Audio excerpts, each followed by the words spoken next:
વંદે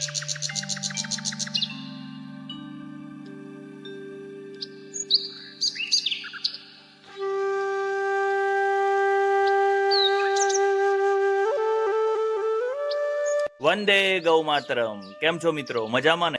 આજના વિડીયોમાં હું તમને ગાય આધારિત એક પ્રોડક્ટ બનાવતા શીખવાડીશ. મતલબ તે કાઉ ડંગ ધૂપ સ્ટિક, ગાયના છાણમાંથી ધૂપ સ્ટિક બનાવતા શીખવાડીશ. તમને યાદ હોય તો 1984 2 ડિસેમ્બર અને 3 ડિસેમ્બર ભોપાલ ગેસ દુર્ઘટના બની હતી. એમાં લગભગ 3800 લોકો મૃત્યુ પામ્યા હતા. છતાં ભોપાલમાં એક પરિવાર બચી ગયો. તો એ પરિવાર કેમ બચી ગયો? એ પરિવારે એવું તો શું કર્યું કે એ પરિવારે એ દિવસે મોતને માત આપી દીધી. ટૂંકમાં આખા ભોપાલમાં 3800 લોકોના મૃત્યુ થયા હતા, છતાં એ પરિવારને કંઈ જ ન થયું. તો એ પરિવાર કેમ બચ્યો એ હું તમને કહીશ. અને તમારી પાસે સમય હોય તો 1-2 મિનિટ આ સાંભળજો. ખરેખર આનાથી તમને ઘણું બધું નોલેજ મળશે. દયાનંદ સરસ્વતીનું એક વાક્ય છે કે વેદો તરફ પાછા વળો. તો વેદો શું કહે છે? તો વેદો એમ કહે છે કે હુત્તમ ચ દત્તમ ચ તથા એવ તિષ્ઠતિ. દાનમાં આપેલું ને યજ્ઞમાં હોમેલું એવું ને એવું પ્રાપ્ત થાય છે. રોજ સવારે તમે ઘરમાં દીવો કે અગરબત્તી કરો છો, એક નાનકડો ઘર યજ્ઞ જ છે. અને એમાં જો આપણે કેમિકલ વાળું હોમશું તો આપણને એવી જ ઇફેક્ટ મળવાની છે. ખરેખર અગરબત્તી એ ચાઇનાની શોધ છે. આપણા પોતે ઋષિ મુનિઓના આપણા વડવાઓ ઘરમાં ગાયના છાણામાંથી ધૂપ કરતા. એ જ સાચો છે. તો એને આપણે પાછું લાવવું પડશે. ધૂપ કરવાથી ઘરમાંથી નેગેટિવ એનર્જી દૂર થાય છે અને પોઝિટિવ એનર્જી ઇમ્પ્રૂવ થાય છે. પણ આપણને ભાઈ સવારમાં ઉતાવળો એટલે ફટાફટ અગરબત્તી સળગાવીને ભગવાનને અગરબત્તી કરીને માનસિક શાંતિ અનુભવે. હાસ, મેં ભગવાનને યાદ કરી લીધા. પણ ભગવાનને યાદ કરો છો એ સાથે તમે કેમિકલ વાળો ધુમાડો તમારા પરિવારને આપો છો અને એનાથી ઘણી બધી સાઈડ ઇફેક્ટ થાય છે. એ પણ હું કહીશ. એનું રિસર્ચ છે, કોને રિસર્ચ કર્યું એ પણ હું તમને જણાવીશ. ચલો, આજે હું 2 પ્રકારની ધૂપ સ્ટિક બનાવવાનો છું, કપૂર અને ગુગળ. એમાં કપૂરની ધૂપ સ્ટિક છે એને થોડી કવરઅપ કરીને રાખવી પડશે, અને ગુગળની ધૂપ સ્ટિક તમે એમ પણ રાખી શકો છો. તો ચલો, ધૂપ સ્ટિક બનાવવાથી ફાયદા શું છે એ પણ હું તમને કહીશ. તમે વિડીયો જોતા રહેજો. ચલો, હવે કેવી રીતે બને છે એ હું તમને બતાવું. જો આજે આપણે જે ધૂપ સ્ટિક બનાવવાના છીએ ને એમાં તો પહેલા છે ગાયના છાણા જે સૂકવી લીધા છે, એમાંથી પછી અમે એનો પાવડર તૈયાર કરી લીધો છે. પછી આપણે જે હવન કરતા હોઈએ અને જે વાપરીએ છીએ ને સમિધ છે, એટલે કે પવિત્ર ઝાડ આવે છે એના ટુકડા અને એ બધું છે. એટલે એમની અંદર આંબો હશે, સીમડો હશે, વગેરે વગેરે. પવિત્ર આવે ડાયરેક્ટ બજારમાંથી ગાયત્રી પરિવારનું આવે છે એ લીધું છે. અહીં છે ભીમસેન કપૂર, જે એકદમ શુદ્ધ છે, બજારમાં મળે છે. ગોટીવાળું કપૂર નથી લેવાનું. અહીં ભીમસેન કપૂર લીધું છે. અહીં છે ગુગળ, એ પણ ડ્રાય છે, સૂકો છે, ઓરિજિનલ લેવાનો છે. થોડા લેશું તમાલપત્ર, થોડા છે લવિંગ અને તજ. જુઓ, અહીં અમારી ધૂપ સ્ટિક ચાલુ જ છે. એમાંથી જે એક ફ્રેગ્રેન્સ આવે છે ગજબની આવે છે. અમે તો ઘરે આજ વાપરીએ છીએ. આજે અમારી એ ધૂપ સ્ટિક કેવી રીતે બનાવીએ છીએ એ તમારી સાથે શેર કરીશું.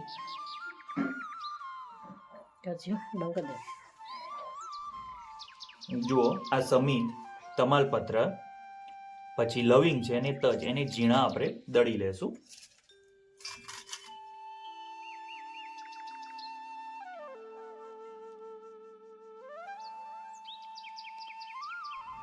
જુઓ, આપણે તમાલપત્રની જે દળ્યું છે એ કમ્પ્લીટ તૈયાર થઈ ગયું છે. એને આ બધામાં ઉમેરી લેશું. જરૂર નહીં પડે, કુદરતી જ સુગંધ એની અંદર આપણે ઉમેરીશું. પછી અહીં છે કપૂર, ભીમસેન કપૂરને મેં ઝીણું વાટી લીધું છે. અને આ છે ગુગળ, ગુગળને પણ આપણે ઝીણો વાટી લીધો છે. હવે આમાં આપણે 2 અલગ અલગ ફ્રેગ્રેન્સ બનાવશું. અડધામાં આપણે કપૂરની સુગંધવાળી ધૂપ સ્ટિક બનાવશું. જો આમાંથી અડધો ભાગ આપણે છૂટો પાડી લેશું.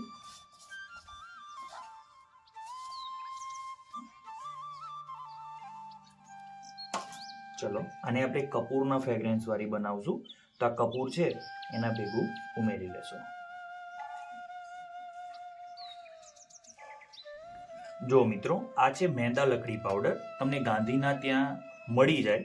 મેંદા લકડી પાવડરનો આપણે ઉપયોગ એટલા માટે કરીએ છીએ કે બાઇન્ડિંગ આપવા માટે. આપણે ધૂપ સ્ટિકને બનાવીને આકાર આપવો હશે તો મેંદા લકડી પાવડર તમે ઉમેરશો તો આ મેંદા લકડી પાવડર એકદમ ચીકણો હોય છે, એટલે આ બધાને સાથે જાળવી રાખે છે. બસ 2 થી 2.5 ચમચી જેટલો જ આપણે ઉપયોગ કરીશું. અને આ શુદ્ધ ઘી એનો આપણે અહીં ઉપયોગ કરવાના છીએ.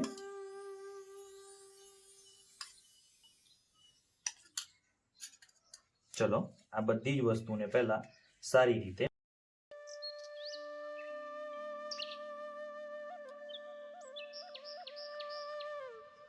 જો એની અંદર થોડું થોડું પાણી ઉમેરતા જવાનું છે, બહુ પાણી નથી ઉમેરવાનું.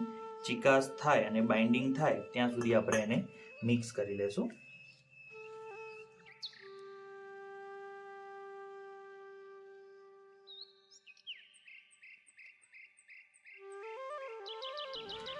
ધૂપ સ્ટિક બનાવવા માટેની સામગ્રી આપણે બધી ભેગી કરી લીધી છે. હવે ધૂપ સ્ટિકને આકાર આપી લેશું. જો ધૂપ સ્ટિક બનાવવા માટે આ રીતની એક પાઇપ જોઈશે, આ રીતનો સળિયો આમ કમ્પ્લીટ ફીસો ફીસ નીકળતો હોય એ હિસાબનો જોઈશે. હવે આની અંદર આપણે આ પૂરણને ભરી લેશું. તો ધૂપ સ્ટિક બનાવવા માટેનો જે માવો તૈયાર કર્યો છે એને આ રીતે એની અંદર ભરી લેશું.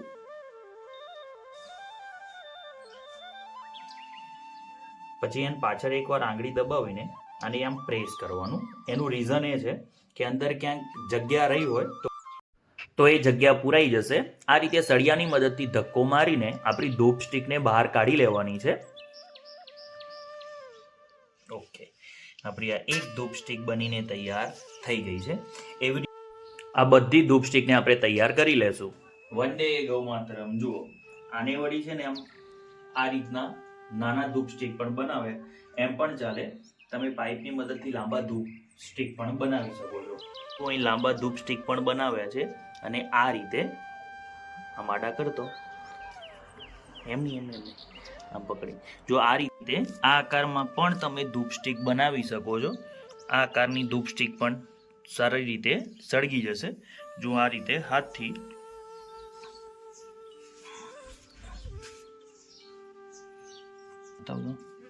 બસ આ રીતે પણ તમે બનાવી શકો છો. પાછળ આ દિવાલ ઉપર જે ડિઝાઇન દેખાય છે ને એ ડિઝાઇન મેં બનાવી છે. એ વારલી આર્ટ છે. અને ઉપર જો દેખાય છે એ છે ભગવાન ગૌતમ બુદ્ધ. એ પણ મેં ડ્રો કર્યા છે. જુઓ આપણે આ બધી ધૂપ સ્ટિક બનીને તૈયાર થઈ ગઈ છે. એને હવે ક્યાંક સૂકવી દેશું, પણ એને એકદમ સીધા તડકે નથી સૂકવવાની, કેમ કે આની અંદર આપણે કપૂર વાપર્યું છે. કપૂર એ ઉર્ધ્વપાતી પદાર્થ છે, એટલે એને ગરમી થોડી મળશે એટલે કપૂર ઓગળી જશે. અને કપૂર એ ઉર્ધ્વપાતી કેમ છે તો એ ઘનમાંથી સીધું વાયુ સ્વરૂપમાં રૂપાંતર થશે. એટલે આને છાંયે સૂકવીશું. એકાદ દિવસ સૂકાશે એટલે આપણું આ કમ્પ્લીટ ધૂપ સ્ટિક બનીને તૈયાર થઈ જશે. ગુગળવાળી ધૂપ સ્ટિક છે હવે અમે કાલે બનાવશું. Good morning. કાલે જે આપણે છાણનો પાવડર તૈયાર કર્યો હતો એ જ છે. પછી આ છે ગુગર પાવડર. કાલે આપણે કપૂરની બનાવી હતી, આજે આપણે ગુગરમાંથી બનાવવાના છીએ. તો ગુગર પાવડરને આની અંદર એડ કરી લઈશું. ગુગર છે ને આપણે ગુગરનો પાવડર કરી એટલે આ રીતે ભેગો થઈએ તેને થોડો હાથથી છૂટો પાડી લેવાનો. મસળશો એટલે પાછો છૂટો પડી જશે. પછી આની છે ને આપણે બુલેટ સાઇઝ નાની નાની તૈયાર કરવી છે કે ઘરે આપણે એને સળગાવીએ તો 5-7 મિનિટ ચાલે, એનાથી વધારે ચાલે એ ટાઈપ મોટી નથી બનાવી.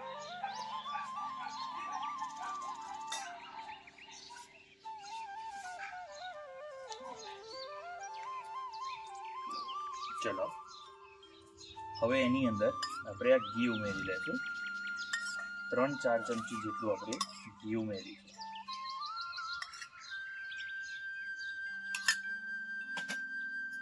આ મેંદા લકડી પાવડર છે, 1 થી 1.5 ચમચી જ ઉમેરીશું. એ ઉમેરવાનું રીઝન છે કે એમાંથી બાઇન્ડિંગ આવશે. પહેલા તો સારી રીતે મિક્સ કરીએ.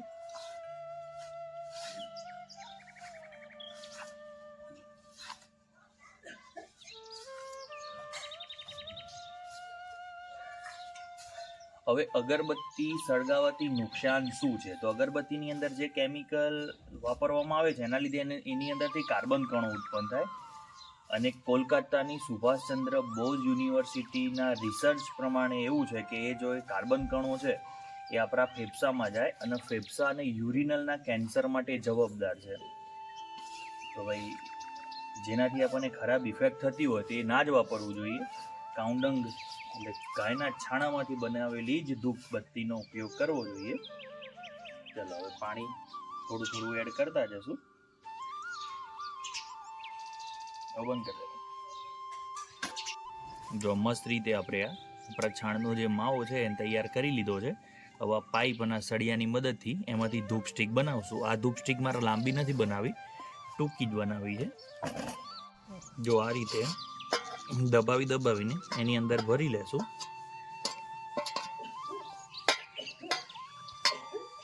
આ વખતે છે ને નાની સાઇઝમાં બનાવી છે, મોટી સાઇઝમાં નથી બનાવી.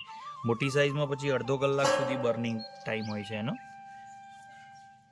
ચલો આ રીતે દબાવીને પછી આ રીતે આપણે કાઢી લેશું. આ આપણી ધૂપ સ્ટિક તૈયાર છે. આ રીતે આપણે આપણી બધી જ ધૂપ સ્ટિક તૈયાર કરી લેશું.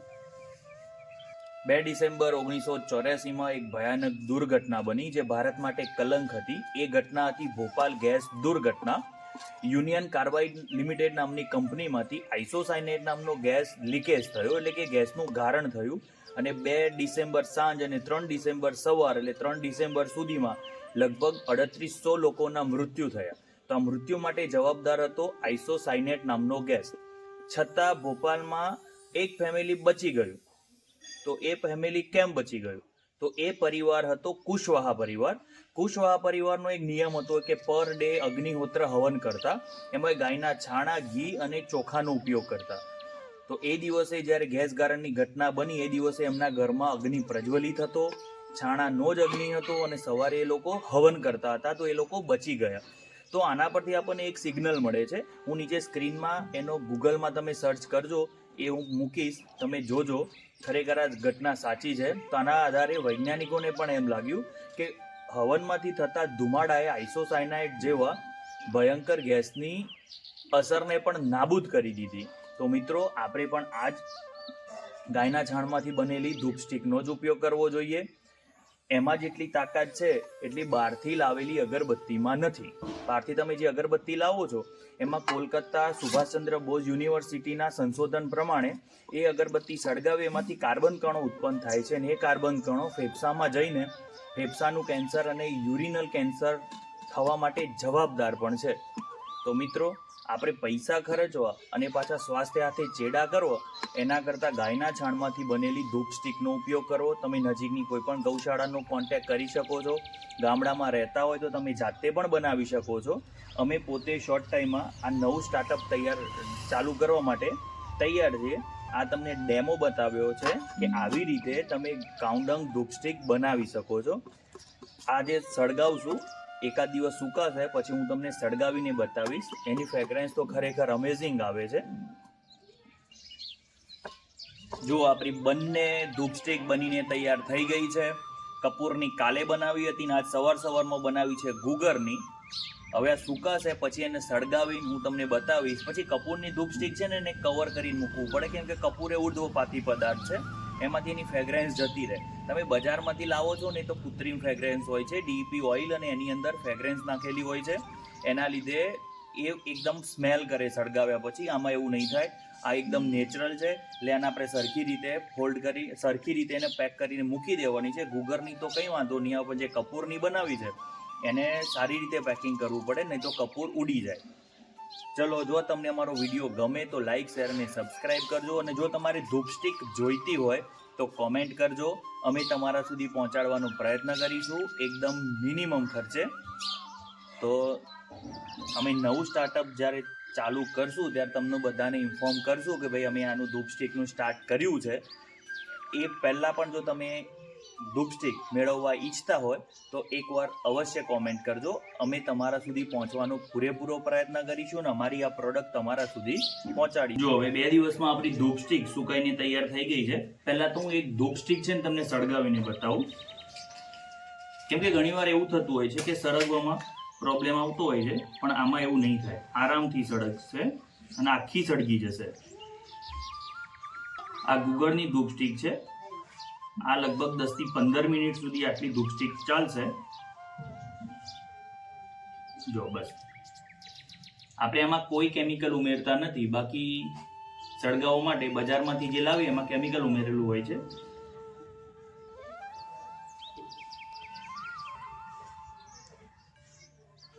ઓકે, જુઓ જાતે જ ઓલવાઈ ગઈ છે. આ રીતે દીવીમાં તમે મૂકી શકો છો. બસ, આ તમારી ધૂપ સ્ટિક રેડી છે. હવે ચલો આપણે જે અલગ અલગ ધૂપ સ્ટિક છે ને બધાને પેક કરી લેશું. અમારી કપૂરની ધૂપ સ્ટિક છે. જો મારું આ ધૂપ સ્ટિકનું પેકેટ તૈયાર છે. હવે એને આપણે આ રીતે ફોલ્ડ કરીને સ્ટેપલર મારી લેશું. જેમ જરૂર હોય એમ કાઢવાની અને એને વાપરવાની. જુઓ, પછી આ રીતે નાની સાઈઝમાં બનાવ્યા છે. ઢેપલી જેમ હાથથી બનાવી એને એક કાગળમાં, એક પન્નીમાં, એક પ્લાસ્ટિકના કાગળમાં એને પેક કરી લેશું. ગુગરવાળી ઘરમાં સળગાવી અને એટલે મસ્ત સ્મેલ આવે છે. અને ઘરમાંથી ગુગર સળગાવવાથી નેગેટિવિટી દૂર થાય, નકારાત્મક ઉર્જા દૂર થાય છે અને સકારાત્મક ઉર્જા ફેલાય છે. તો જે લોકો ગામડામાં રહે છે એ લોકોએ તો ભાઈ આ જ ઘરે બનાવીને વાપરવી જોઈએ. જે સિટીમાં રહે છે એમને પછી ગૌશાળામાંથી લાવીને પણ આ જ વાપરવી જોઈએ. જુઓ, અમારું આ રેડી છે.